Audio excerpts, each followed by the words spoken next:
সরকারের পাশাপাশি প্লাস্টিকের ব্যবহার বন্ধ করার উদ্যোগ নিল এবার মহিলা মহাবিদ্যালয়ের ছাত্রীরা। শুক্রবার প্লাস্টিক মুক্ত ত্রিপুরা করতে মহিলা মহাবিদ্যালয়ের এনএসএস ইউনিটের পক্ষ থেকে সচেতনতামূলক কর্মসূচির আয়োজন করা হয় আগরতলা রাজপথে।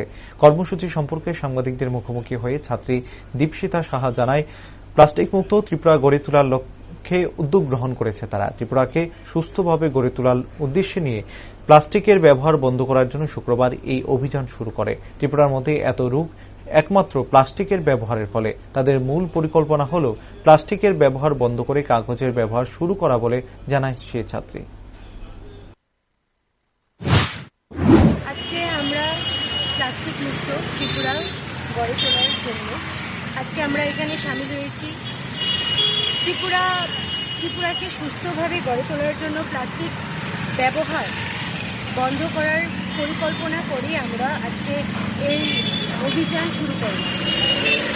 আর এত রোগ এত কিছু শুধুমাত্র প্লাস্টিক ব্যবহারের জন্যই আজ আমাদের এই ত্রিপুরা এই পরিস্থিতি থেকে চলছে।